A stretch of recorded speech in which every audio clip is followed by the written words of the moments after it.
This is for us, or this is trash, or this is whatever. It doesn't really matter at this point. This is just kind of a warm up to get us going. Yeah, I was thinking, I like the vibe too of this, where it's like you can come near the front if you're into the podcast, but if it's just like some Scarborough Dude podcast, you're like, good God, exactly. Go to the back and chill out there instead. This is why I refuse to do Dicks and Janes in this location, because I just don't get the respect. So tonight, in fact, oh, there we go. Look at that. Popcorn, as promised. Whoa. Special thanks to the Imperial Pub for donating all that wonderful free popcorn for us tonight. Well, good enough. Good enough. So no, I'm not going to do Dicks and Janes, and I also found out that our intern can't make it tonight, so that sort of puts a hole in our show.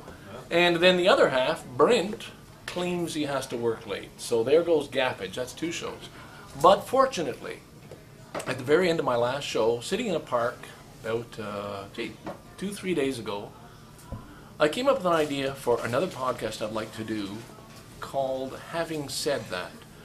It's an expression that really, really annoys me. I hear this all the time. That being said, having said that, you cannot get away from that expression. It bugs the hell out of me, but I realized it makes a very, very good name for a podcast because I repeat myself all the time anyway. I can't remember. My listeners can't remember what I've said from episode to episode. So with a title like Having Said That means I can repeat myself and go on from there, or I can contradict myself because it really implies on the other hand. So that's what I'm going to do tonight. That's what I'm going to do right now is get this very short episode of Having Said That out of the way. This is the first version, first copy, first episode of Having Said That. Because on my last podcast, you can interrupt. I just want to know how open are you to audience participation? Before I start interrupting every second thing you say, because I cannot do that if you prefer. I know. I think we'll just play it by ear and see what happens. If you overwhelmingly feel the need to interrupt me, if I say something outrageous, you can go right ahead. Otherwise, you can shut the fuck up and I'll get on with my podcast. It's either way is good for me. I really, really don't care. As I say, this is not my gold standard. This is not Dicks and Janes. This is just fuck. Having said that. Having said that. What I said last time, I was out on my last podcast, and I said something about the police cars on the G20 that I repeated that the equipment had been taken out of them before they were torched, before the police turned over 3 police cars. And I was called on that by somebody else. Put a comment up and says, I don't believe that. And I realized I had absolutely no grounds at all for making that statement. It was one of those things I picked up from somebody who I wanted to believe was telling the truth. But it's like one of those little things that goes around the internet. It's like the fact that people say, well, there were no Jews at 9/11 in any of the towers. They all knew they were coming down. Is that true? It is. You see, that kind of thing, this kind of conspiracy shit really, really, really bothers me. Now, I'm old enough to remember when Kennedy was shot. Like, I was in high school. And we had, sitting at home in the living room, we saw Jack Ruby shoot Lee Harvey Oswald. Like, live on television, everybody's, oh my God, fuck, what happened? That was live. That was an amazing thing. But, of course, there was 20 years of conspiracy theories. It wasn't a lone gunman, there were other people and so on. And we hear the same about 9/11. Oh, well, the Americans are in on it because there's no possible way.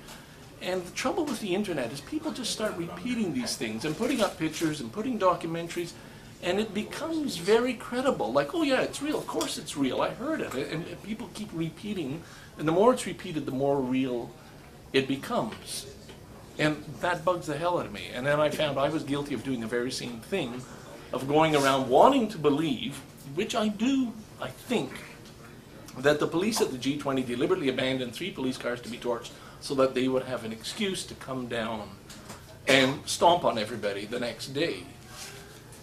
I have no grounds for believing that to be true. I think it's true. It makes sense to me. But it's very, very irresponsible, even on an amateur podcast, to go around spreading things that you have no grounds for, because somebody else will pick it up. Not that anybody would listen to me or quote me or use me as a reference, but I have my own sense of right and wrong, and that struck me as wrong, what I did. Having said that, it really, really, really doesn't matter one way or the other how it is. Now, I'm just realizing in the midst of this that what I'm doing now is I'm talking to the people sitting here, and it's making me very uncomfortable. And the reason I love my Dixon James podcast is I'm not talking to anybody but myself, and I'm aware as I look out at people, there's a very, very big difference. And in fact, I wanted to explore that. I feel my face is red, I'm uncomfortable, I'm thinking, oh, this is not going very well, and it's really awkward. But I kind of wanted to put myself in that awkward situation to feel what it feels like. And I can tell you honestly, I much prefer talking to people who aren't there than talking to people who are here. But having said that, I wanted to get the ball rolling, and I got the fucking ball rolling, and I got it out of my system, and I did it, and I'm done, and I'm shutting down, and I'll probably be back later when I'm a little more drunk, or I've had a toke, and that's it. Unless you would like to say. I'm just going to step right in. Oh, why don't you do that? I was thinking that. Bail me out. Thank you so Hi, much. this is Keith McNally, by the way. Nice to. They recognize your voice. They know. They know. When so it was Ken's idea to set this all up, this whole podcaster night, and I was, right away I was like, that sounds cool. We should do that. But I remember you did introduce it in this way, like we can just go do our podcast live in front of people, and I was like, hey, well, whatever it is, why resist? Let's say yes. But yeah, I couldn't imagine it by myself either. Like, how is this gonna work? Would I just stand up here, going like, oh my God, everyone's looking at me. What am I gonna do? And then it was when I hit on the idea of me and Picard doing a show. It was so much easier. There's two of us, and we just talk, and it's fine.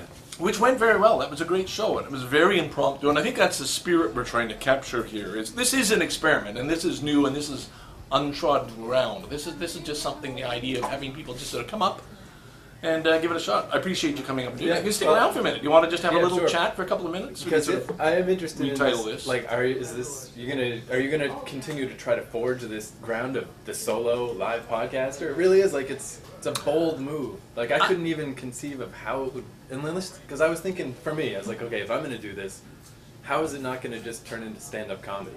How else can I do this? And I think I'm one of these people who's a frustrated actor. I think I really, really would have liked if I'd had the guts to actually be up on stage acting. And my life never went that way. So this is kind of a little way of sneaking in there, of sort of putting yourself up on the edge. Maybe, like, this doesn't matter, it's not really important what I'm saying, but maybe you can start getting into childhood memories, and you start, like, I know if I started talking about some of the things I wanted, I'd start crying. And how would that feel if I can start crying in front of people because you're telling some very, very tender memory or something? I don't want to go there yet, but maybe 3-4 weeks down the road I might. And what if I start laughing? Yeah, like, that's not going to Well, that would be, yeah, that'd be good, because they got cameras going. If we get into a brawl up here, that would make for some good video and audio. But yeah, I just wanted to mention, because I was wondering about that too, like, it's 2 people, easy, no problem. 1 person, impossible. So good luck to you, sir. It's a difference. Thank you very much. I'm curious to see where this all goes. Well, me too. And that was a starting point. And the nice thing about doing this kind of thing too is that you can just trash it. I do that all the time. You don't like something, it doesn't go, you trash it, and you don't put it out there. Cool. If you do like it, if you think it's interesting, you think it might be listening to the people, interest to the people who are actually out there, not here, but listening, to see if they pick up on that vibe. Then that's worth a try too. This could always work too in the future. If you do one solo and it's totally going wrong, then it'd be like wrestling. You can tag people in. Just be like, what? Get up here. That's true. That works too. The other thing, what I find, it's a little bit like I teach every day for a living, and that gets easy. But one thing as a teacher, what you want is you need feedback from your students. It's like musicians, anybody else.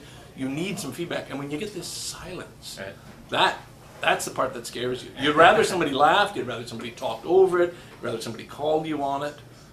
But just the silence is really, ooh, God, that's uncomfortable. So you start rushing to try and, well, how am I going to fill that? How am I going to change it? I'm going to change the dynamics of the room, and ooh, don't want to go there. So I'm pretty well done. Yeah, that's good. I just wanted to interrupt your show, that's all. No, I appreciate that very much. I count on you for it. I'll be back. I'm sure you will too. Thank you. And I'm signing off. Thank you.